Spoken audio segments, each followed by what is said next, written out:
day. What a blessed fellowship po. Hallelujah, hallelujah.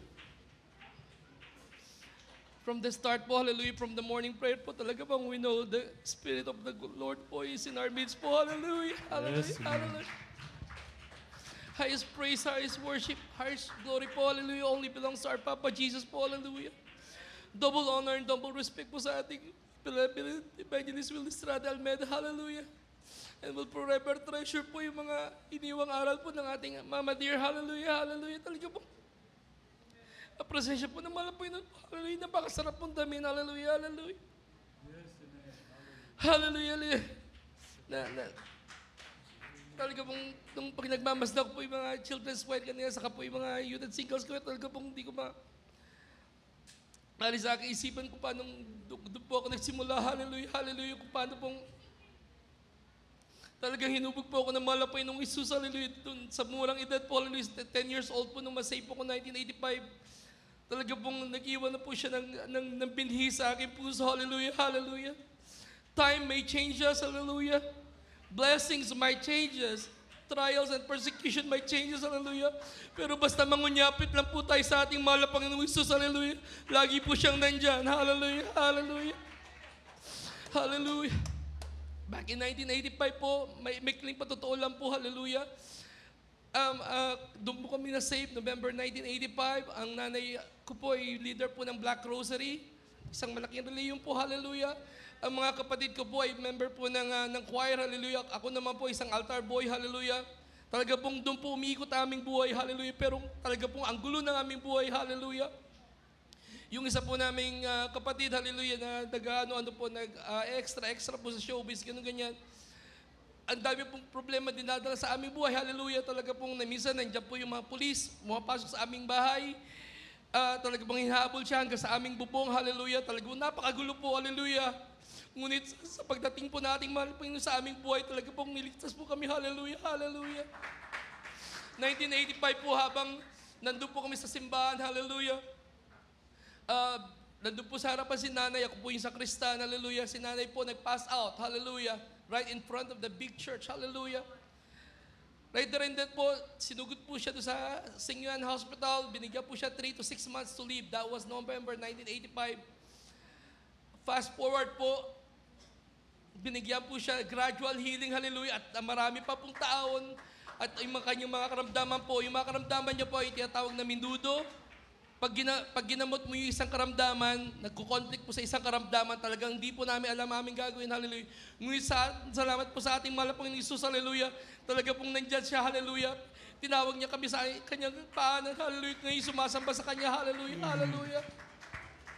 Nandiyan pong niligtas din po kami ating mahal na Panginoon. Nandun pong sa Channel 4, sumasamba po kami late night po, hallelujah. Wala po kami kamalay-malay. We didn't even know that the rebel soldiers were about to attack Channel 4, and we were in a government channel po. We didn't even know. Next thing you know, there's fire everywhere, hallelujah, and there's only few soldiers of the government because they didn't even expect that something's gonna happen. Rebel soldiers start firing, hallelujah. Nandun po kami mga choir, hallelujah. Yung mga finest choir, tapos si nanay po, magtataka po talaga kayo habang tinitingnan namin laling luding kami po mga we're crawling under the cars. Si nanay po malaki siya. She has a big body, hallelujah. Pinanipos po siya ng ating malapay noon. She was crawling under the car, hallelujah. Hindi po namin alam. Talagang at that time po, kasi baby in Christ pa po, hindi namin alam yung mga nakikita namin. Hallelujah, hallelujah. And the next thing you know po, si nanay kasi, she always hear about these miracles, being struck by a bullet, all this and all that, hallelujah. Next thing you know, she said, oh, I want to feel that too. Next thing you know, she was standing. Sinasaway namin siya, bumaba ka, nagkakabarilan. Next thing you know, God will save me, hallelujah, hallelujah, hallelujah. Amen. 3 bala po tumama sa kanya. Nakikita po namin, hallelujah. Ngunit wala po nangyari sa kanya, hallelujah. At hindi lang po sa kanya nangyari yan, kasi dinami-dami rin po mga choir na nasa labas. Kasi po nagkalat po kami doon sa pinakalat po ng Channel 4. Ngunit wala pong nangyari sa amin kahit isa po sa amin. Hallelujah, hallelujah. Thank you, dear Spirit. Napakarami po mga pagpapala. Pagdating po namin dito sa Amerika, dyan sa may San Francisco, naging headline po kami sa San Francisco Chronicle po sa News 7 po. Dahil po, 2 in the morning po, gising pa ako, si nanay at tatay tulog na. Next thing you know, I saw like a flicker of light under the door. So what's that? Is somebody like flashlighting us or something? I opened the door. There's like a big fire already from the ceiling and from the carpet and on the wall. Hallelujah. I don't know what to do. I told tatay, tay, may sudog sa labas. The tatay, being he's like an active, he used to be like in the service, started trying pouring water to the fire, and then while he was doing that, nanay was just like kneeling down, praying, hallelujah. And my tatay even got mad.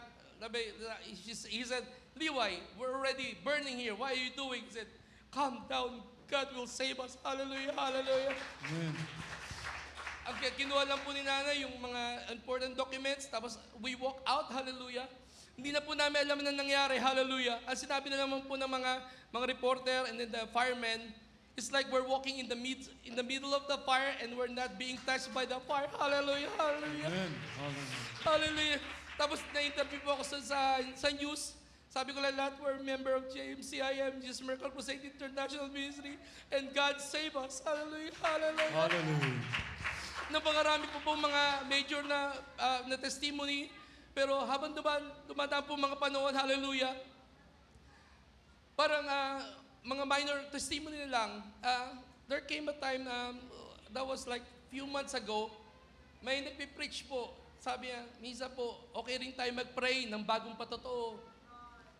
And then, parang sinabi ko lang, Lord, pakitaan mo ulit ako ng himala mo, hallelujah. Parang in the back of my mind, hallelujah. Yun na nga po, sa kagaya laging sinasabi po ni Beloved that be careful what you wish for. Dumating po, that was February 2024. I was about to get off from work. I'm doing my last job. I parked my car, opened my left door, my door. I step out my left leg, my left foot. I didn't even know that something is about to happen. And this lady made an illegal U-turn. I saw it already, like in my peripheral vision, hit my car, hallelujah, while my left leg is outside already, touching the ground. My goodness, hallelujah. Jesus, talaga pong mahal na Panginoon po lang makakagaya ng nagpatotoo po kanina. Talaga ang mahal na Panginoon lang po makakagawa nun, hallelujah. Nakita ko po naglapat po yung pinto sa left leg ko, hallelujah, hallelujah. Puro dasal lang po ako, hallelujah, hallelujah. Tapos po yung takot na takot po yung babae nakabangga sa akin. She was there at least for a good 10-15 seconds while my left leg is still pinned between the door and the car, hallelujah. And I told her, back out, hallelujah. And then she finally back out, and then I slid down in half of my body, hallelujah. And I look at my left leg, it's black and blue, hallelujah. So I have to call po yung boss ko po. Nung una po, sabi ko, I think I feel okay, hallelujah. And the next thing you know, it's getting numb already, and then it started swelling po. Tapos hindi ko na po nararamdaman. At sabi po ng isang coworker, you better call the 911. So, in short po, I called the 911 po. They brought me to the emergency room, hallelujah. Naka-lay down lang ako, tapos nagte-text rin po ako kila Kuya Ben, kaya Kuya Paul, papapray over po kasi the disgrasya po, hallelujah. Tapos na-pray over lang po ng beloved preacher po, hallelujah. Habang nandun po ako, nakikita po, yung black and blue po, unti-unti po nawawala, hallelujah. Amen. Hallelujah, hallelujah, hallelujah. Tapos po ginawan po nila ako ng x-ray. Nagtataka sila, sabi niya, you know what, there's no damage on your bone, hallelujah. Thinking that your left leg was pinned between the door and the car, hallelujah. And they said, so what happened, hallelujah? No, I said, God happened, hallelujah. Sabi ko, talaga pong malapon yung spoon, magdidiktas lang po sa atin, hallelujah, hallelujah. And days went on po, and then the next thing you know, weeks went on, hindi po nila ako pinapapasok, ganyan. Tapos in-MRI po nila ako, Wala rin pong tissue damage, no muscle damage. Talaga pong ang mahal na Panginoong Jesus lang po ang kumilos. Hallelujah, hallelujah, hallelujah. At di po natatapos dyan. Hallelujah, hallelujah. Kakabalik ko lang po ng trabaho. And doon makikita niyo po sa video, kakabalik ko lang po ng trabaho kasi nga, nasa bahay lang ako. Sabi ko na nga doon sa employer ko, I want to go back to work already because I'm already healed, I'm okay. So I went back to work. Lumabas kami ng anak ko, sabi, kain tayo sa labas. Let's go out kasi I was bored for the last 3 weeks. They don't want me to get out. We went out, we came back like 11:30 at night. We didn't even know, me and my son, there was this dog, a big dog. The breeding is a Cane Corsa. If you don't know what's that kind of dog, it's the dog that defends the herd. It kills lion. It kills crocodile. I didn't even know that he was right here. So I tried to deflect it.